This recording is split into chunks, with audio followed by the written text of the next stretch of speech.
everyone, my name is Srishti and in today's video I'm going to be transforming this off-shoulder top. I'm sure that everybody has owned such tops.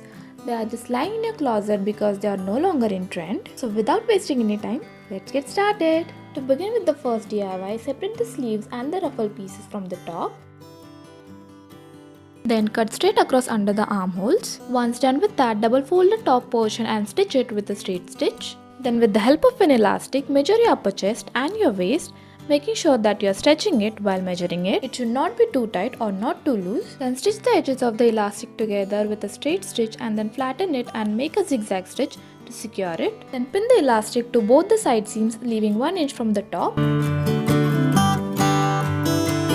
Then mark the center of both front and back and also the elastic. Then pin the elastic to both the sides. And this is how it should look like. Then pull and stitch the elastic with a straight stitch or a zigzag stitch. Then mark 2 inches from the bottom and draw a straight line. Then do the same which we did earlier to attach the elastic. And this is how it should look like after attaching both the elastics. You can stop here if you want. So the next thing to do is straps. So with the leftover ruffle fabric, make 1 inch strips. Then fold both the raw edges in and then make one more fold in half and stitch it with a straight stitch. Then wear your top and mark where you want your straps to be. Then stitch them with a straight stitch. Go back and forth 4 or 5 times to secure them. And your first DIY top is ready to wear. For the second DIY, use the sleeves. Use one of the sleeves as a lining. Then drape the sleeve on yourself and mark the dart points on both the sides. Then mark the dart legs and the center of it and also the dart tip. Then connect all the markings. And this is how the dart should look like. Then fold the fabric right sides facing each other so that the dart is lined up, and pin it and stitch all the 4 darts. Then iron the darts from both the sides. Then place both the pieces together facing right sides to each other. Then pin them and stitch the bottom, armholes and the neck.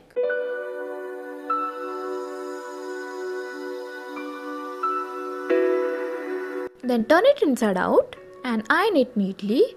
Then mark 1.5 inch from the sides. It might differ for you, so drape and mark the side seam lines and then draw straight lines and cut them. And then top stitch the armholes and the bottom. Next, cut 4 rectangle pieces for the back. The width will depend on you, how wide you want the back to be, and the length will be same as the front. Do not forget to add seam allowance. Then place the rectangle pieces on each other and stitch the top and the bottom and turn it inside out and then iron them. Then place both the rectangle pieces on the front and stitch them together and also finish the raw edges with a zigzag stitch. Then cut out strips from the leftover fabric and make a long cord. Follow the same steps which we did earlier to make the straps. Then fold the neck about 1 inch and then pin it and then stitch it with a straight stitch.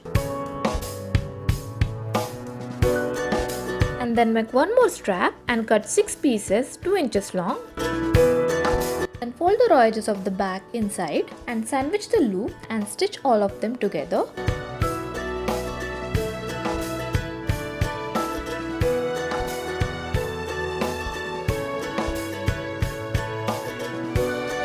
And the last step to do is thread the cord through the tunnel, passing it through the loops, creating a crisscross pattern.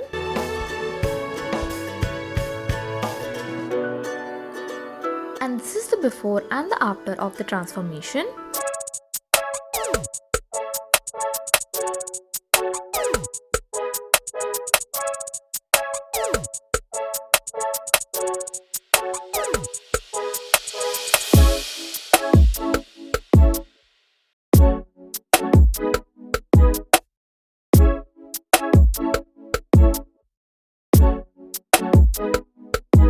And that's about it for today's video. If you like this video, give it a thumbs up, subscribe to my channel, and I'll see you in my next video. Till then, take care. Bye bye.